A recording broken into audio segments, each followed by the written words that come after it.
Welcome to this edition of the Designs for Health audio science article. Introduction to Nutritional Ketosis. It's hard to pick up a publication these days, whether it's a medical journal or a popular magazine, and not see an article about ketogenic diets. People are flocking to this very low-carb, high-fat way of eating for a range of goals, including weight loss, better blood sugar, boosting athletic performance, managing epilepsy, and more. With this in mind, let's take a closer look at what exactly nutritional ketosis is. The ketogenic diet was originally developed in the 1920s as a treatment for intractable epilepsy. It was intended to mimic some of the beneficial effects observed during fasting, because fasting had been known since ancient times to reduce seizures. For decades, this was the only application of the ketogenic diet. It's only recently that it's been explored for numerous other purposes, but we can go back at least as far as 1972 and give Dr. Robert Atkins credit for bringing the benefits of the ketogenic diet to the public, even if he didn't call it that.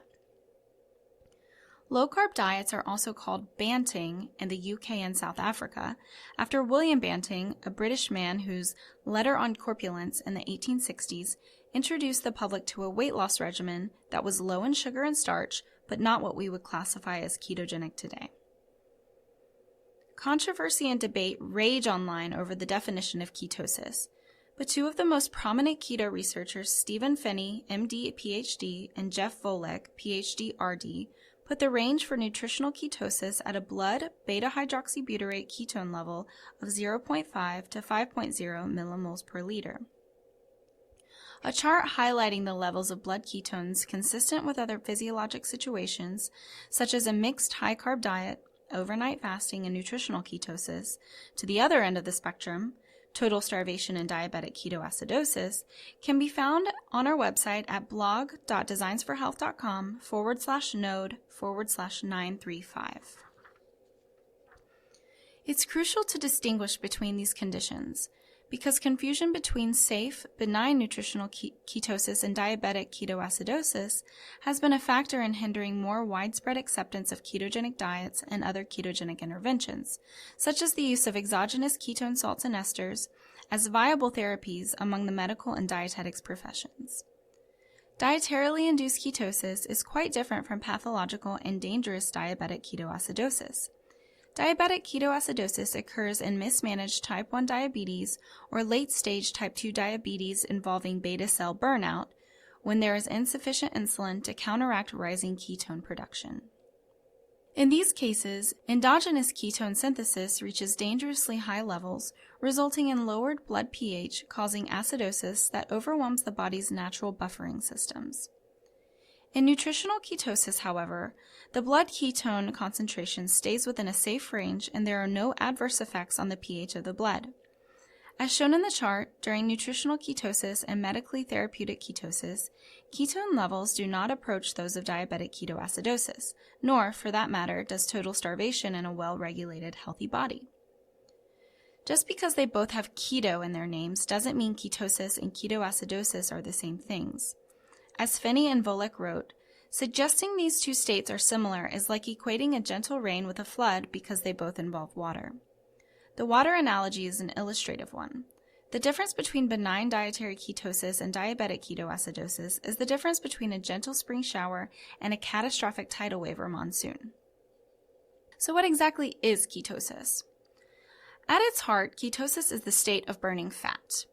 Ketosis induced via a very low carbohydrate intake occurs because, in the absence of appreciable carbohydrate, insulin levels decrease and remain generally low, facilitating the breakdown of fat, called lipolysis.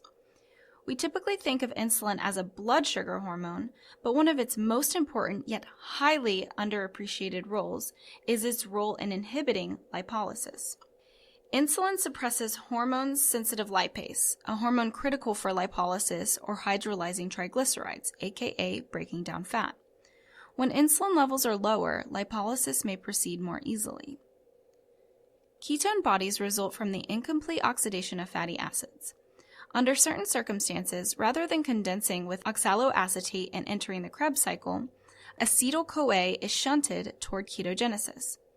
First as acetoacetate, then to beta-hydroxybutyrate or acetone. Acetoacetate is the ketone commonly measured in urine. Beta-hydroxybutyrate is measured with home blood ketone meters, and acetone can be measured in breath.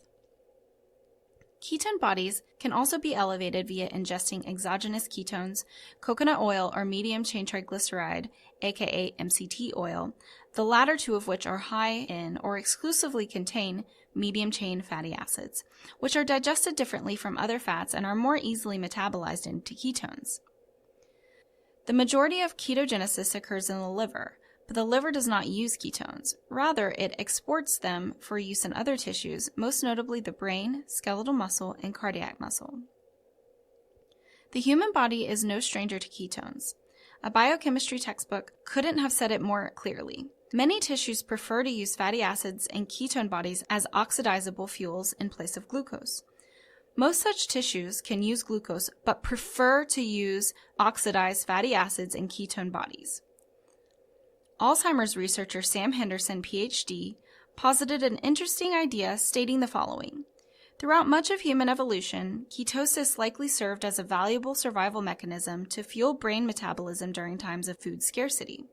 Emphasizing, hence, in some ways, the modern diet can be considered keto deficient. Thanks for listening. For more excellent educational content, be sure to visit designsforhealth.com.